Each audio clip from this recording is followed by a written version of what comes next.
Hello and welcome to episode 8 of Ryan and Rob in Wrexham. Now, we've done pretty well so far in League One. I was not expecting this at all because I'm pretty sure we were predicted to be about 8th or ninth in the season preview. That's now gone up to 6th. But I don't know quite how it's happened. It's really quite ridiculous. We're 9 points clear, with a game in hand for Reading, admittedly, and 2 in hand for Portsmouth. But looking at the schedule, we've just generally haven't really lost very much. So we obviously lost that first game against Forest Green, went on a really good run, had one draw before October, and then we got a few draws in a row, including a 2-2 against Portsmouth, which we got a 90th minute equaliser from Isak Hansen-Aron, and then went out of the EFL Trophy. Or at least, lost in the group stage against Man United under 23s. Beat Port Vale in the second round, and we have Wolves under 23s in the third round. Looking at the rest of December, we've basically only won and lost. So we won 5 games in a row, then lost to Salford, with Amaluzor getting the goal for us, but Kelly and Mai getting both goals for Salford. We followed that with a 3-0 win, in which Paul Mullin scored in the 94th minute. Then second place Reading slightly destroyed us in this game. We lost 4-1 with a goal from Ollie Palmer, but just their forwards completely ruined us in that game. Thankfully, we bounced back quickly with a 4-0 victory against Lincoln. 2 goals from Colm Whelan, 1 from Isak Hansen-Aron and 1 from Thomas O'Connor. And then the most recent game was a 2-0 victory with 2 goals from Paul Mullin. So, in today's episode, we're going to be playing against Millwall, who are 4th, and Fulham in the FA Cup third round. If we have a quick look at how the squad's been doing, is this going to be the best place to see it? Yes, so Colm Whelan has got the most goals for us this season. He's got 14 goals in 22 appearances in League One. He's wanted by Motherwell. He's only 2.5 star, oddly, but he is a good EFL League One player, so I'm not quite sure why it's showing as 2.5 star. I'd say he's at least 3 star. Paul Mullin then also has scored 15 goals with 16 starts and 13 substitute appearances. Now, if we have a quick look at Ollie Palmer, 9 goals, so he's done pretty well. Justin Amaluzor with 11 goals and 9 assists in 31 appearances, of which only 20 were starts in overall this season. That's in all competitions. He's got 5 goals and 4 assists in League One. He is actually going to be leaving on a free transfer at the end of the year, unless we can convince him at the end of the year. I'm not quite sure how it works when players decide that. But yeah, I'm certainly looking forward to seeing how whether we can keep going with all of this season, because it's going rather well, I think. And Dane Murray will get on a ball playing defender actually as a defend, because he seems to be doing pretty well, unless I can't quite remember if he was expected to play as, maybe we'll go for central defender on defend. Just in case. I'm pretty sure maybe we did have the expectation of playing him as a central defender. We've actually made a promotion for one of our youngsters, so Simon Evans, only 2-star ability, but he has 5-star potential. So he can play box-to-box midfielder. He's probably not amazing at that. What's he like? He's not really amazing as a ball-winning midfielder either. I would think he's more of an advanced playmaker. Yeah, he certainly looks like more of an advanced playmaker. Maybe we could play him as a Mazzala on support or attack.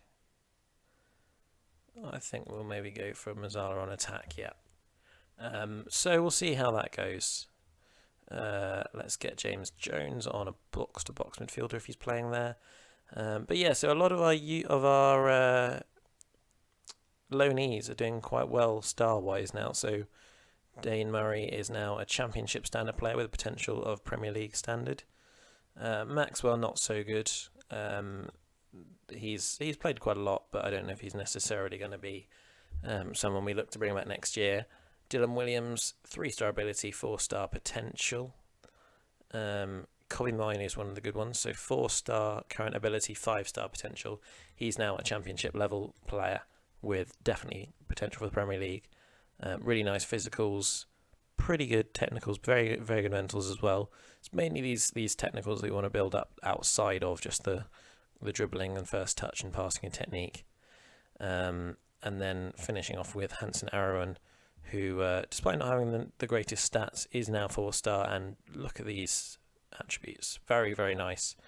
I don't know how's Minu doing on assists. Not very well. Hasn't got an assist in the league, so I guess it's just he's growing as a player in terms of attributes. He hasn't necessarily turned that into performances yet, but certainly someone to spur on our promotion charge, I think. But yeah, so we'll head straight into this game against Millwall, and hopefully we can continue to progress at the top of the league. Here we go then with a pretty strong squad. We've got a couple of players missing out. So Forster Kaski is he's injured at the moment. He's going to be out for another 5 to 10 days. And then Amaluzor is he's resting at the moment for a couple of weeks because he's very, very jaded. Mainu and Dunkley are both a little bit jaded, as is Hansen Aron. But this is an important game, and the FA Cup game is also quite important. So basically, I'll rest them in between those two and try and play those in those two games, and then I can just switch them back to resting after that if need be. But Millwall are in 4th and have done pretty well this season. They're not quite on our level, apparently, but I think they were predicted to finish above us towards the start of the season, so we can't really write them off at this point. Two shots for us so far in the first 10 minutes, one on target, but no chances that we've seen as of yet. Seems like Millwall haven't really been able to get out of their own half yet. Here's O'Connor into Dunkley, getting pressed back. Mainu shields the ball, and Whelan finds Ginelly. And his shot can't beat Ward. It's a good save, to be honest. Wasn't a bad effort from Ginelly, who is rather upset that I'm not playing him on the right enough. So I've made a step towards resolving that by playing him there today. Ooh, that's unlucky from O'Connor, off the bar. From quite a long way out, that would have been a very, very impressive goal if he had managed to score from there.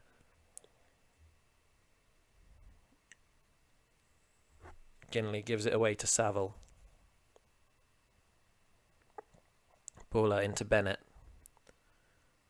This is their first chance of the game, really, and clearly out of practice because he has absolutely scooped that miles over the bar.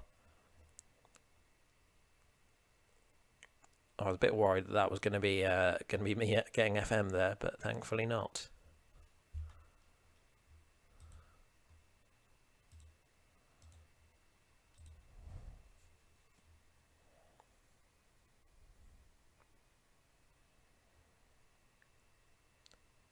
We're really restricting Millwall down to very little here, but we're just not quite finding the breakthrough that we need. Bowler's throw makes its way to Dele, and Bennett's put it home. Assist from Dele Bashiru. Oh, it's been disallowed, has it? Oh, that's tight. I think he might be onside, to be honest. Maybe we're lucky there's no VAR in League One. Looks like O'Connor could do with coming off. Just as well, given he's on a yellow card as well. And Dane Murray will get off for Ben Tozer.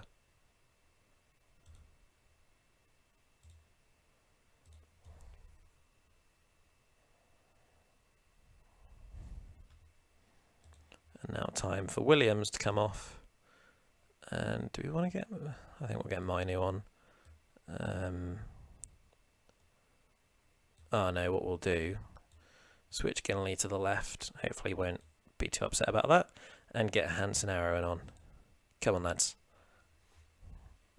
Let's go and nick a late goal. We'll encourage the boys in the hope that can get them just that little bit extra motivated. Broken out to Dele Bashiru. Keep pressing them back, lads. McNamara on has a knock of some kind. And Hansen Aaron does get there first, thankfully. So now Miney breaking through the midfield. Hansen Aaron sends it across to Ginley, and it's just clipped the bar. Unlucky. It's just not quite fallen in for us. We've not really created the best quality chances, even though we have created quite a few. And that is that. A 0-0 draw isn't awful against the team that's fourth in the league. I will say we're unlucky. I don't think the boys played awfully. We just didn't play amazingly. One of those that won't be remembered for a long time to come. Interestingly, Forest Green, who we lost to on the first day of the season, I was upset at the time because they were predicted to finish about 17th. They're actually fourth at this stage of the season, so not bad stuff. We're sadly not at our strongest today. We actually sold Liam Carrigan, so we are slightly shorter in terms of wingers. But it's really the issue is Hansen Aaron and Ginley both want to play on the right-hand side. A lot of players are quite tired. That's why Kobe Mine is not starting today. O'Connor's not starting because of that. Williams is not playing. And Forster Kasky is also still not recovered fully from his injury. That means we've got Hansen Aaron playing as a deep-lying playmaker alongside James Jones, who is unhappy because we're not offering... I think I didn't offer him a new contract or something is why he was unhappy, or maybe it's probably just that I haven't played him all that much. McFadzean, who's barely played, is playing on the left wing today. And then we got Colin Whelan and Paul Mullin up front. Looking at Fulham's squad, they've got Tosin Adarabioyo, or however you say it, and then Jesse Lingard, Ebreze, and Mitrovic. So it's not going to be easy at all.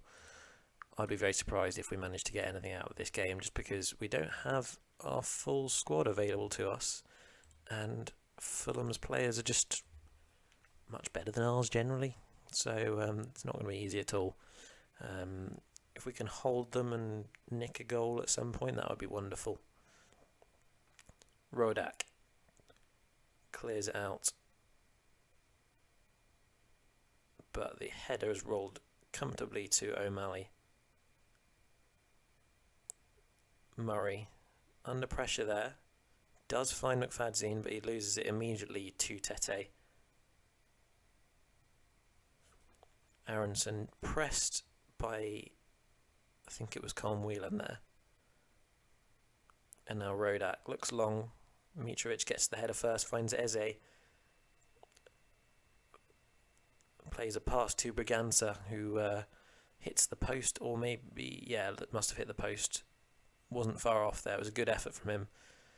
Thankfully for us, it didn't head in, but wasn't far off. And it looks like Fulham are probably going to be dominating most of this game. McFadzean on the left-hand side gets a return pass from Maxwell, who then looks to return it to him again, but gives it away. Nuno Santos can't quite keep up with all the turnovers here. Jesse Lingard finds Eze, look to have the beating of McLaughlin there, and Mitrovic heads home from Ben Davies' cross, and this looks like it could be a tricky afternoon.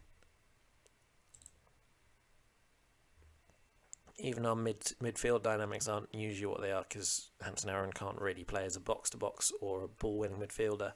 He's definitely a more advanced thinking midfielder, which works fine in certain formations, but I'm not really sure that it works in a 4-2-4, because you can't really, against a Premier League team, just have one defensive midfielder and then have 5 attacking players. But we're still in it, and that's all we can really ask for at this point.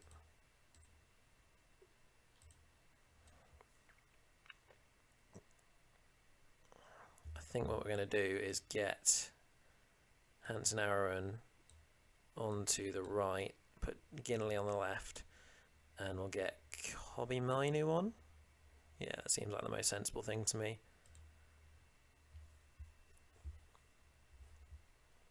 Although Hansen Aaron will probably not be staying on for very long. Mullin. Oh, that's really unlucky. Oh, what? How's that not gone in? That looked for all the world to me like it had gone over the line. I've got no idea how that's not gone in. Pretty sure the goalkeeper just broke the laws of physics. Anyway. Right, time to make some more substitutions. So Dane Murray will come off for Aaron Hayden. We'll get him on defend. And then Hansen Aaron. I think maybe we might actually get Mainoo onto the right there and bring on... I kind of fancy bringing on Simon Evans. I know it makes absolutely no sense to bring on a youngster at this point. But I'm just a bit of a sucker for youth players on Football Manager. McLaughlin finds Mainoo, and the ball's gone out of play for a corner to us.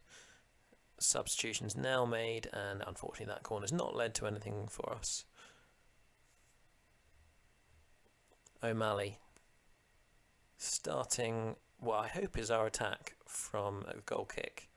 He has whacked it long though. Thankfully Mullin's got there first and Whelan's in behind, and we've equalised. Ginley with the assist. Oh no, we haven't. Oh, it's offside, is it?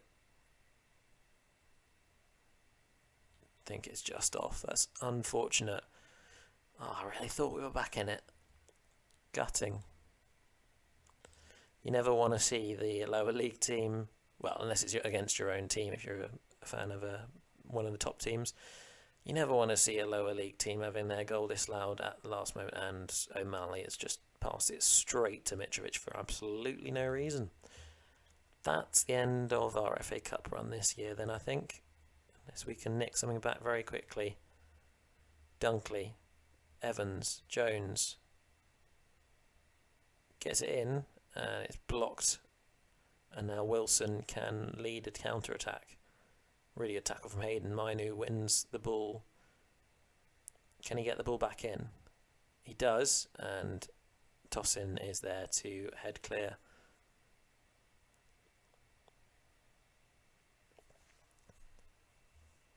We've actually been decent this second half. The first half we weren't amazing. Second half, although they've still been on top, I think we've been respectable, to be honest. And it looks like this is going to be this.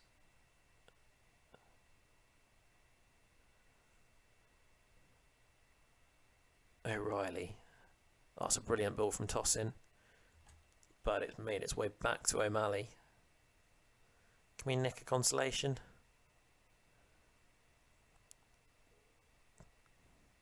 Ben Davies gets the ball before Mainoo, but he's out of position there, and Whelan. And it's saved by Rodak. Good save there, got really good keeping, to be honest. Perhaps Whelan could have scored there, but that's very good keeping. I think he made himself big. Got down very quickly. And that is 2-0 to Fulham. Unlucky. The players don't seem very happy about that, but I thought it was a respectable effort, to be honest. And yeah, not exactly the result we were hoping for. And we are out of the FA Cup, which is very sad. But, you know, sometimes that happens. And yeah, so we're still top of the league. Got lots and lots of games left still. We might come back sort of late March, or we might just go straight through to the end of the season. I think probably the end of season. Simply because, you know, it's never the most exciting watching League One games. I think we'll probably have more episodes per season when we get to the Championship, because it's a bit more competitive and the level of the players is higher as well. You're going to be able to remember the names in the Championship a bit more than these guys, although a few of them, of course, are brilliant players. But, you know, they're not quite as long-term players as players higher up in the divisions, because it may be that we get people in the Championship where we actually want to keep them around for a long time in the save and will be, you know, potentially Champions League winning players.